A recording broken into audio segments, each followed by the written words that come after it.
राधे राधे। आशा करते हैं सब लोग ठीक होंगे।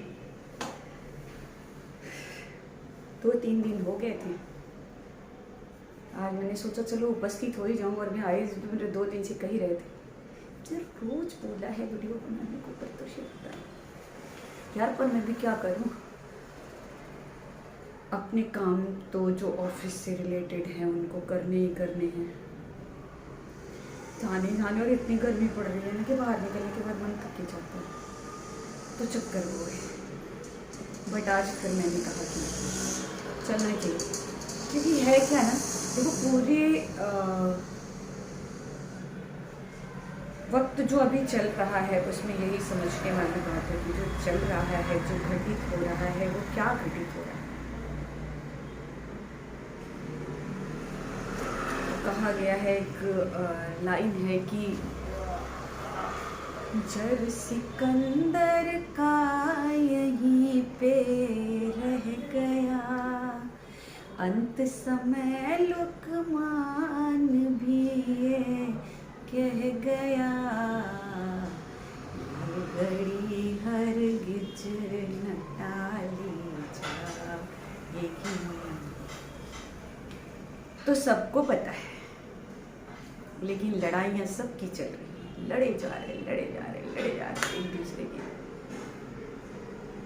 यही बेहतरीन वक्त, जो कीमती वक्त जो जाया हो रहा है, अभी सब लोग परेशान हैं। आम आदमी पार्टी, अरविंद केजरीवाल, आप ये देख लो। मेरा राजनीति से कोई लेना देना नहीं है, लेकिन न्यूज़ जब मैं सुनती हूँ, जब चीज़ों की अपडेशन देखती हूँ, क्योंकि अपने आसपास घटित हो रही चीज़ों के बारे में अवेयर रहना भी उतना ही ज़रूरी होता है। बहुत लोग हो सकता है जिनको मेरी बात पूरी भी लगे, बट मेरा ऐसा कोई इंटेंशन नहीं है। लेकिन आप ये देखो, कल से संजय सिंह को बेल मिली हुई है, लेकिन पेपर अभी तक पहुंच नहीं पाया हुआ है जेल तक। उनकी रिहाई अभी वहाँ से हो नहीं पाई हुई। तो इसमें हम सोचते हैं ये पॉलिटिक्स का है, ये सत्ता का है, तो ये उसकी लड़ाई है, ये उसकी लड़ाई है। पर क्या कभी कोई ये भी गौर करता है कि यार इसमें ईश्वर की भी कोई लीला हो सकती है, ईश्वर ने भी कुछ सोच रखा होगा। हो सकता है जो हो रहा है वो ईश्वर की भी, यूं ही कुछ भी घटित नहीं होता है, यूं ही कुछ भी होता जाता नहीं है। वही जो राम रची रखा। और फिर भी मनुष्य नहीं मानता है कि जो घटित हो रहा है वो ईश्वर की मर्जी से घटित हो रहा है।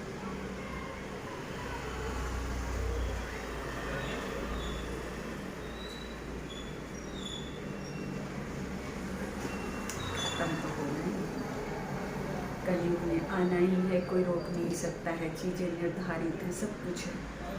पर जिस हिसाब से लोगों का डर, लोगों का भय, लोगों की चीज़ें खत्म होती चली जा रही हैं, और हो ही गई हैं, चली क्या जा रही हैं। ये जो आतंकवादियों का संगठन हो गया या ये हो गया, लोग कहते हैं ये मनुष्य में हमारे, क्या असुर आज नहीं है? ये सब वही असुर हैं। कुरुक्षेत्र की लड़ाई में जितने लोग मारे गए थे, क्या सबका श्राद्ध तर्पण हुआ था? क्या सबकी बराबर उसी तरीके से नियमतः हर किसी की आत्मा को तृप्ति पहुंचाई गई थी? क्या उनका पितृतर्पण होता होगा? नहीं ना।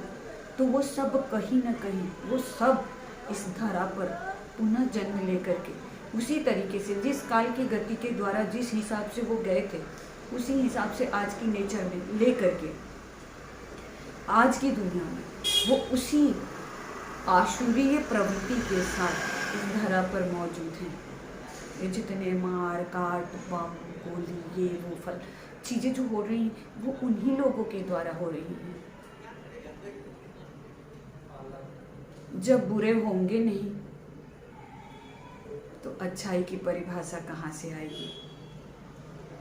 वो भी ईश्वर के ही अंश। सब में ईश्वर ही है, कर्ता भी वही है, कारक भी वही है, कारण भी वही है। फर्क सिर्फ हमारे और आपके समझने की है। मौके वो देता है, करना हमें क्या है। कहते हैं ना, उसने कहा है कि मैं चौराहे पे हाथ छोड़ देता हूँ, निर्णय तुम्हारा है कि तुम क्या करोगे। मैं तुम्हारा पथ प्रदर्शक हो सकता हूँ, तुम्हें समझा सकता हूँ सही और गलत का भेद। सही और गलत के भेद की परिभाषा के साथ तुम्हें निर्णय लेना है कि तुम चाहोगे किधर, तुम्हें चलना किधर है, तुम्हें करना क्या है।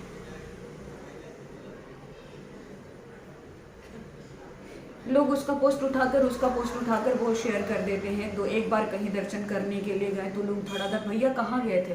अरे हम तो यहाँ दर्शन करने के लिए गए हुए थे। क्या सच में दर्शन किया? क्या सच में मंदिर के अंदर जब गए थे तो सारी दुनियादारी का प्रपंच पीछे छोड़ करके सिर्फ ईश्वर के ही भाव लेकर गए थे?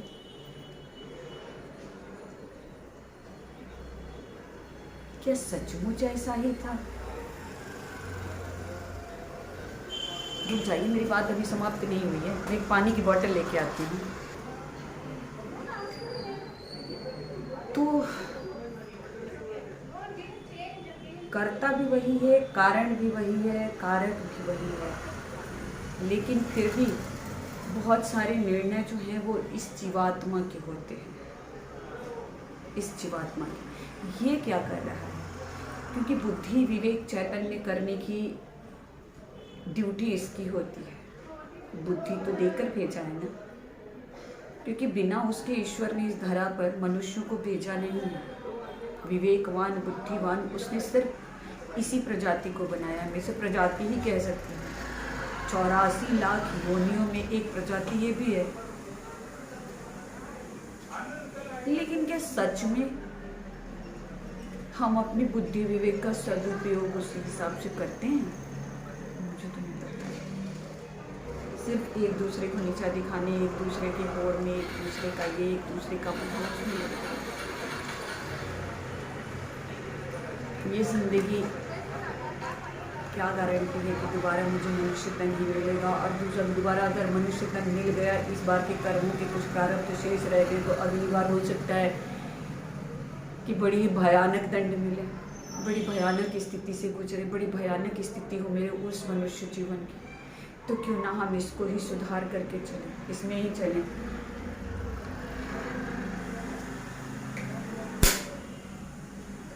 बट हम ऐसा कर नहीं पाते हैं। मैंने भी 2 दिन पहले एक वीडियो डाला था कि 2:30 बजे रात में, हाँ मैं गई थी, क्योंकि एक बात ईश्वर ने मुझे समझा दिया है। मैं नारायण की भक्त हूँ, नारायण में भी मैं कृष्ण की भक्त हूँ।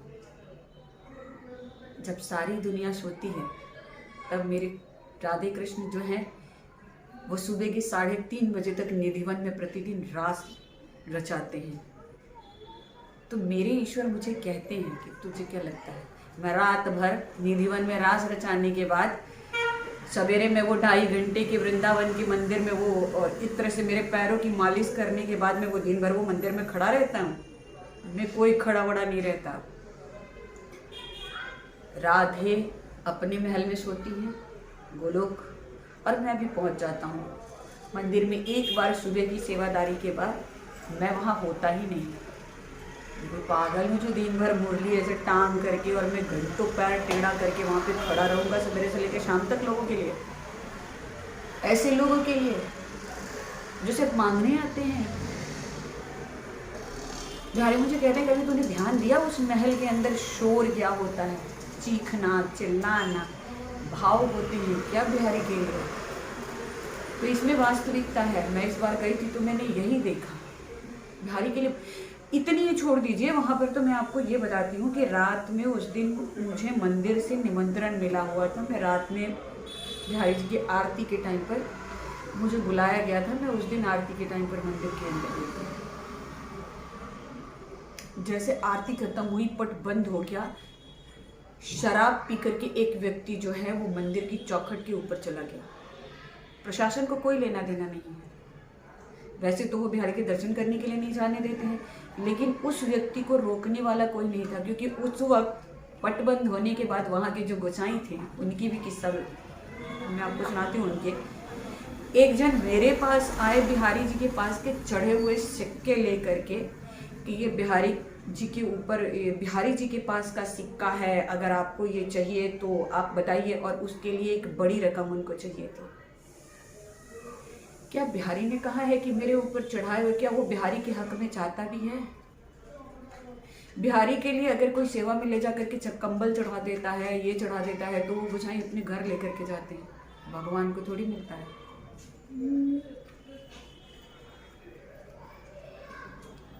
पर लोग इन्हीं चीजों को नहीं समझ पा रहे हैं। लोगों को है मंदिरों में चढ़ा, अरे भगवान मंदिरों में नहीं मिलता है।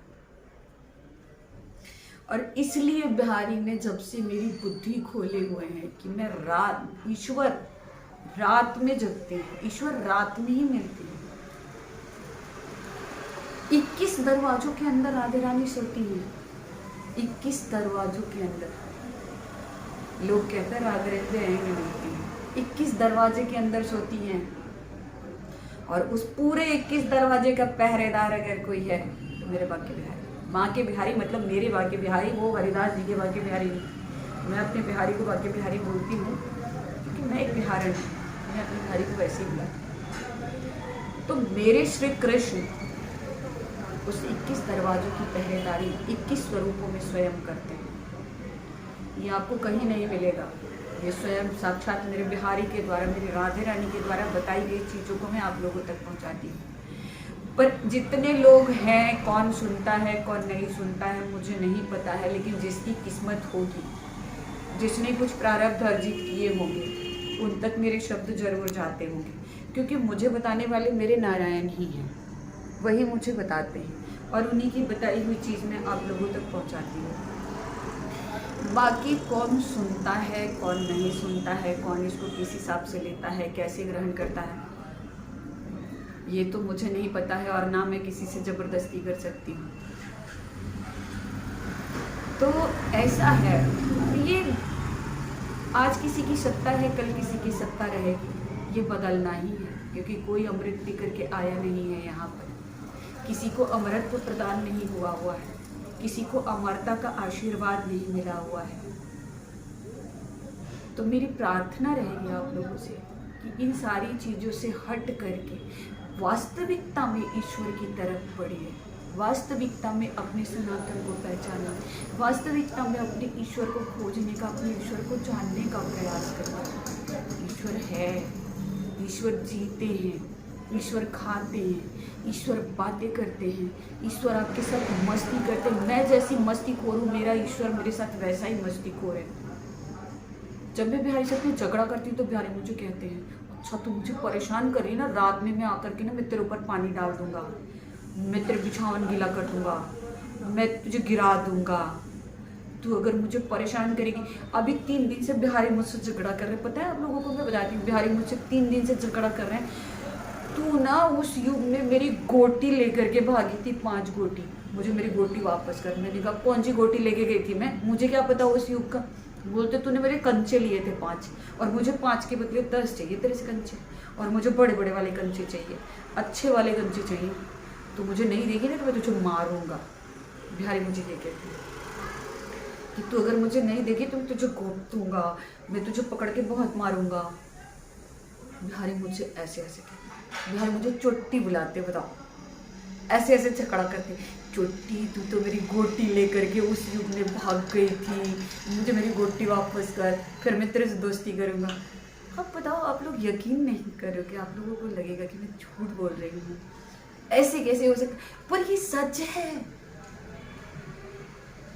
ये सच है, मैं यही जी रही हूँ। और आप लोग भी जी सकते हो अगर मेरी तरह अपने आप को उस भोलेपन में लेकर जाओ। मैं बहुत झगड़ा करती हूँ बिहारी से, लेकिन मैं सत्य कहती हूँ, जो आनंद उस चीज का है ना, वो किसी और चीज में है ही नहीं, इस दुनिया के किसी भी चीज में नहीं है। एक बार प्रयास तो करिए, बेहद आनंद है और अद्भुत आनंद है, अद्भुत।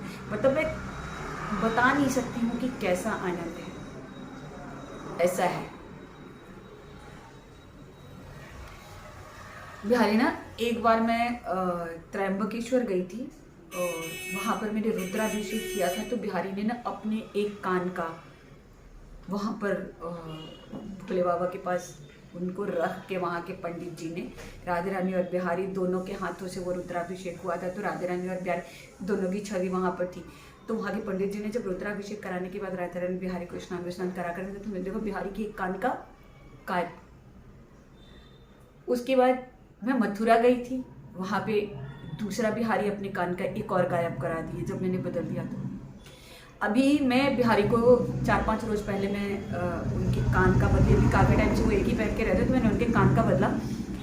तो मैं बिहारी को डांट रही थी, मैंने कहा जब देखो तब भुलवा देते हो, जब देखो तब खोया देते हो, बताओ तो जरा। तो बिहारी मुझे कह रहे थे, तो तुम मुझे डांट रही है ना, अब तो तू देख ले, मैं इसको भी खोया दूंगा जो तुमसे। अब मतलब भगवान जब ऐसे आपसे कहते हैं, मैंने आप लोगों को बताया भगवान मेरे कहते हैं कसाटा, भगवान को, मेरे बिहारी को बहुत पसंद है कसाटा, और वो उसको इंद्रधनुषी माखन कहते हैं, सतरंगी माखन कहते हैं। आप लोग यकीन करोगे नहीं करोगे मुझे नहीं पता है, लेकिन मुझे पता है कि मैं क्या जीती हूँ यार, अद्भुत चीज़ जीती हूँ। मुझे मेरे आनंद की क्या ही बताऊँ मैं, बहुत अलग कहानी है मेरी। दुनिया बहुत कुछ देखने में लगी रहती है, सास बहू के झगड़े वाले सीरियल देखती है, ये देखती है वो देखती है। मैं देवों के देव महादेव देखती हूँ, राधे कृष्णा देखती हूँ, यशोमती मैया के नंदलाला देखती हूँ, क्योंकि मुझे उनको जीना होता है। वो चाहे मैं जिस स्वरूप से जीऊँ, जैसे जीऊँ, मुझे दुनियावी प्रपंच में नहीं रहना है ना, तो मुझे रहना नहीं है। तो मेरे पास जब बचा कुछ टाइम होता है तो मैं उसमें वही देखती हूँ। अगर मुझे नींद नहीं आती है, मैं रात में देर टीवी चला करके मैं वही चीज़ देखती हूँ, मुझे उसी में आनंद आता है। तो ये मेरी हृदय से आप लोगों से रिक्वेस्ट रहेगी, या ये कह लीजिए, अगर मैं इस अनुभूति को जी रही हूँ तो मैं ज़रूर चाहूँगी कि जो लोग मेरे से जुड़े हुए हैं, मैं अपने अनुभव उनको बताऊं। और ईश्वर किसी न किसी को तो जरिया बनाता है ना, खुद तक ले। हर जगह हर किसी के पास ईश्वर नहीं पहुंचता है, लेकिन ईश्वर हर किसी को अपना प्रारब्ध इकट्ठा करने का मौका देता है। और ईश्वर देता है कि आप उस चीज़ को जियो, किसी न किसी को जरिया बनाकर भेजता है। आप लोगों के पास ईश्वर मुझे जरिया बना करके भेज रहे हैं, वो तो आप लोगों पर डिपेंड करता है कि आप लोग उस वास्तविकता को जीना चाहते हैं या नहीं जीना चाहते हैं। पर मेरा ये करबद्ध निवेदन रहेगा कि प्रयास जरूर करिए, इस मनुष्य तन को यूं ही व्यर्थ मत जाने दीजिए, बड़ी मुश्किल से मिला है। जो भी आपके आराध्य हैं, अपने ईश्वर को एक तरीके से जीने का प्रयास करिए, यही वास्तविकता, वही एक अटूट सत्य है। हम उन्हीं से निकले हैं, लेकिन उन्हीं में वापस विलीन कैसे होना है, इसको जानना बहुत ज़रूरी है। और इसके लिए अथक प्रयास, अथक मेहनत बहुत ज़रूरी है, क्योंकि भक्ति बहुत कठिन है, बहुत कठिन है, बहुत कठिन है। तो चलिए कल पुनः उपस्थित होते हैं, तब तक के लिए राधे राधे राधे राधे राधे राधे। खुश रहिए, प्यार बांटिए, अपने आप आसपास नज़र दौड़ाइए। बहुत से ऐसे लोग हैं जो ज़रूरतमंद हैं, जिन्हें वास्तविकता में आपके प्रेम के, आपके सौहार्द के, आपके साथ का, आपके सहयोग की बहुत आवश्यकता है। उनमें अपने ईश्वर को ढूंढिए। कल फिर मिलते हैं, तब तक के लिए राधे राधे राधे राधे राधे राधे। हर हर महादेव शंभो।